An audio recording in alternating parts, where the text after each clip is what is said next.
For the fourth year in a row, Dawn is partnering with iHeartRadio for Can't Cancel Pride, a campaign that has raised over $11 million for the LGBTQ+ community. Dawn continuously strives to celebrate visibility and inclusivity for all, and that means supporting amazing organizations like Centerlink, providing safe spaces where over 52,000 community members go each week to receive critical and life-saving services. Dawn is there for your home, or your home away from home. So visit can'tcancelpride.com to learn more.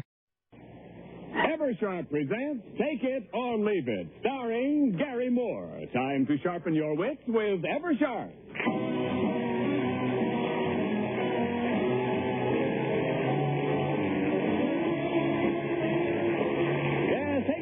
Presented by Eversharp, manufacturers the famous Eversharp precision writing instrument and Eversharp check injector razors and blades.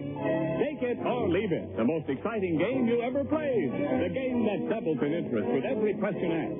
The game with the giant jackpot race. Well, friends, when you take your first look at the star of our show tonight, you'll know right away that it's April. The devil grass on the top of his head is beginning to turn green. And here he is, Gary Moore. Well, thank you.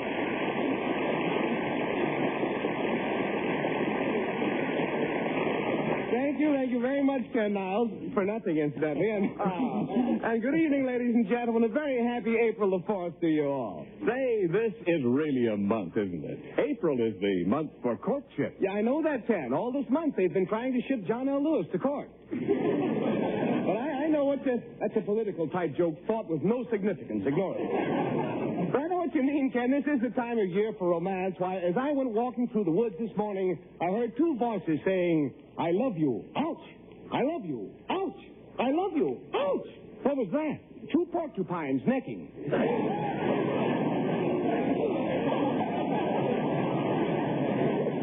It's spring, all right. And not only that, Gary, it's leap year, too. Do you realize that all over the country, girls are proposing marriage to boys? Yes, and with the new draft situation, do you know a lot of the boys are accepting?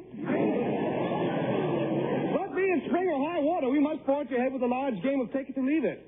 Well, I agree. This week, our second guesser's microphone is set up at the bedside of former Staff Sergeant George Engel at the Birmingham Veterans Administration Hospital in Van Nuys, California. That's great. We'll give him a call when the time comes. Meanwhile, let's extend a welcoming hand to our first contestant, who tonight is Mrs. Rosalind Krause of Philadelphia, Pennsylvania.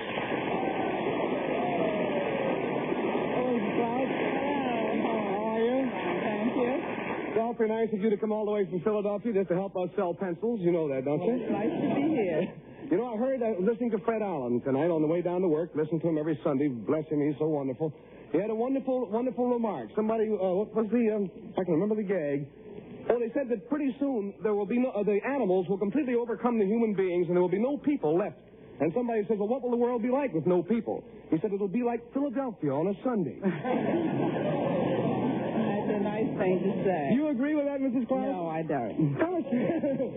If Fred Allen is listening in, take that. Yeah. I guess that fixes him. Well, how do you feel about playing Take It or Leave It tonight, Mrs. Clark? Well, I think it should be fun. Good. You don't have to, you know. We can go backstage and shoot crap or something. Let's try it, shall we? Sure. All right, what category do you want to talk about? 18. Number 18, the last one in the book, huh? All right, this is called Women's Colleges. Name the state. In what state is each of the women's colleges? Did you go to college, Mrs. Clark? No, I didn't. You didn't? You know something about them? Well, I think so. Well, there's one of them in here I know you're going to know. All right, for $1, where is Smith? That's in Massachusetts. Is right for $1. You have it, absolutely. Well, I have an idea that we're $64 poorer already. Well, I hope so. All right, you got one. Shall we go for two? Uh-huh. All right, for $2. Wellesley. Where is Wellesley? Wellesley is in Massachusetts. That's right for Eversharp at $2. Oh, good. Do you want to go for 4? Please say yes. Mm-hmm. All right. This one you've got to know. Where is Bryn Mawr? Philadelphia, outside of Philadelphia. That's right. The state is Pennsylvania for $4. All right, you got 4. You want to go for 8? From here on in, I'm guaranteeing nothing. You're on your own. Oh, all right. All right. Skidmore. Where is Skidmore? Skidmore, I think it's in... Well, give me a hint what's on your mind. What does the state start with? I think an N. Say you're right, you know. What do you think it is? I think it's in New York. It is for $8. You are. All right, you got 8. You want to go for 16? Yeah. For $16, where is Bennington? Bennington College for Women. It's in the South, I think. Oh.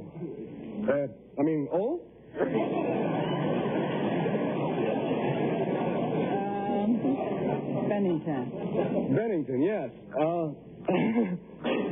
Bennington. You would be awfully wrong in that direction, I'll tell you that, Mrs. Klaus. Well, it's either Massachusetts or New Hampshire. I don't know. Am I even warm? Well, yes, you're warm, only it's colder up there. I mean, it's,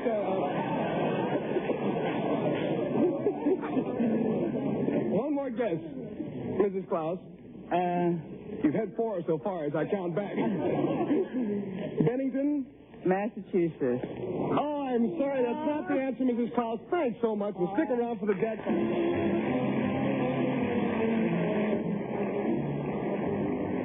I'm sorry you had to fall down, but it gives our second guesser his first chance to stand up and be counted. Tonight, friends, our second guesser's microphone is installed at the bedside of former Staff Sergeant George Engel at the Birmingham Veterans Administration Hospital in Van Nuys, California.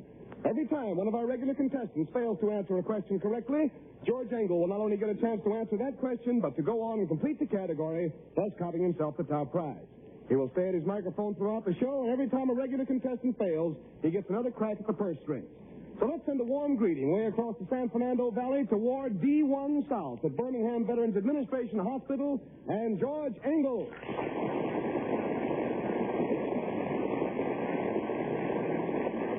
Hello, George. Can you hear me? Yeah, fine. Yeah, there's a man who knows his own mind. Tell us something about yourself, George. How old are you? I'm 25, yeah. You're 25? Yeah. Where's your hometown? Small town, Tabor, Iowa. What, again? Tabor, Iowa? Tabor, Iowa? Yeah. Do they know that you're going to be on the show tonight out there in Tabor? Yeah, they know. Oh, isn't that wonderful? Suppose they're listening in, huh? I imagine they're all gathered around the radio. Are you married, George? Yes. Where's your wife tonight? In London, England. Now, I don't follow this. Now, who's she trying to get away from, you or your in-laws in Tabor? What is your wife doing in London? She went over there to see her folks. She's an English girl? That's right. Oh, where'd you meet her?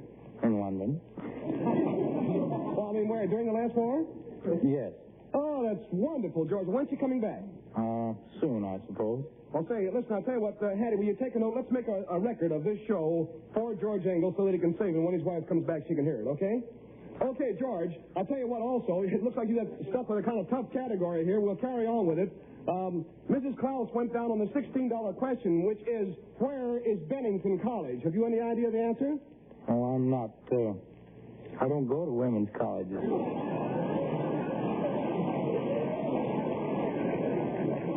All I can say is, you foolish boy, you. Listen, a lot of good places where a girl can get educated nowadays. Smith and Wellesley, the balcony of her local movie theater. You got any ideas on the answer? I think it's in Vermont. You couldn't be right. It's for $16. All right, George, you want to go for 32? Women's college. Yeah, go ahead. This guy is dying out there. I don't blame him. This is a horrible category for a guy to get. Vassar. Where is Vassar? I'll give you this hint. The answer has already been given tonight. I mean by that, it's the same answer that was given for one of the other questions.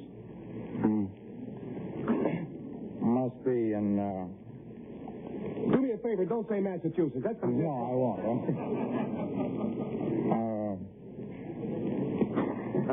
Dear. Ohio? Oh, yes. You got any ideas? No, I haven't. Oh, dear. Take a guess. I'll tell you what. Take a guess and say New York.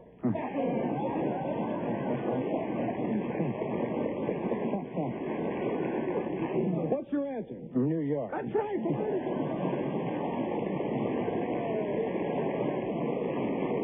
Listen, I shouldn't give this much help, but any guy who gets stuck with this thing deserves it.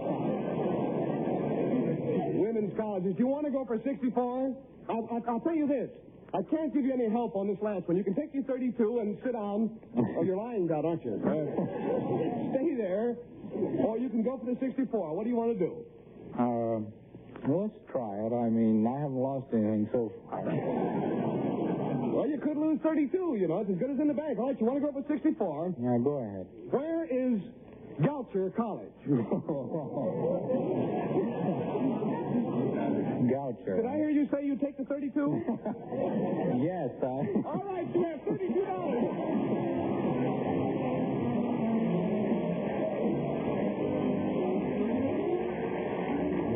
That kills my local pride. Goucher is in Maryland, my home state. Oh, goodness, I run around with Goucher girls as a kid. Rough. Well, where am I?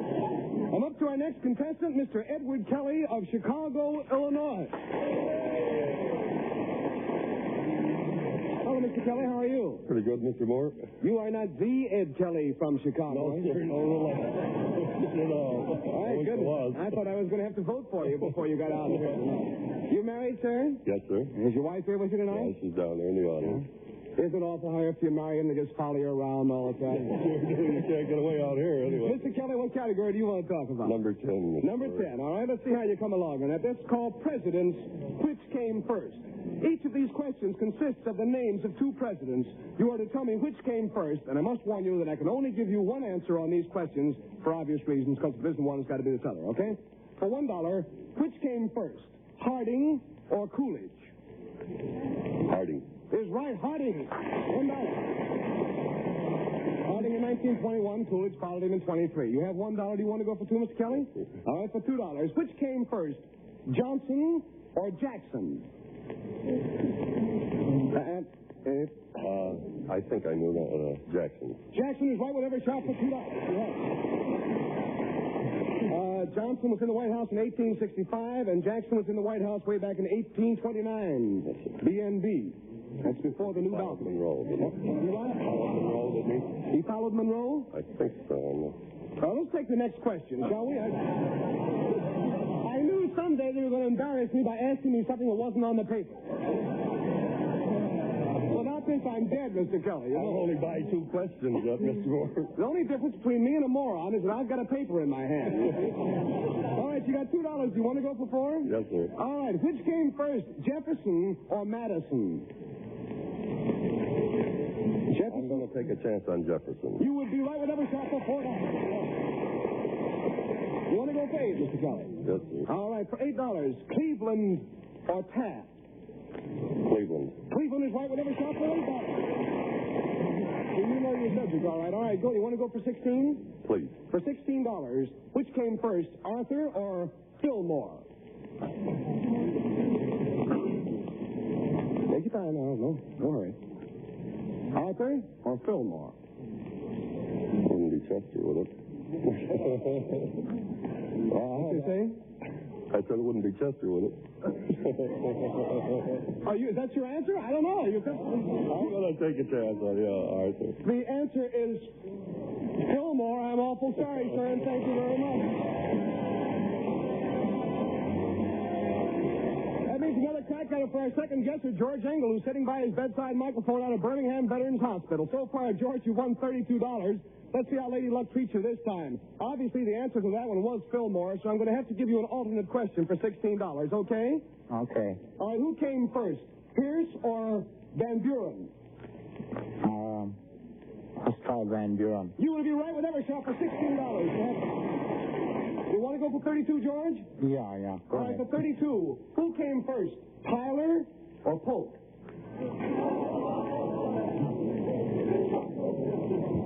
I said, who came first, Tyler or Polk? I said, who came first? I heard you. What's your answer? I'm thinking.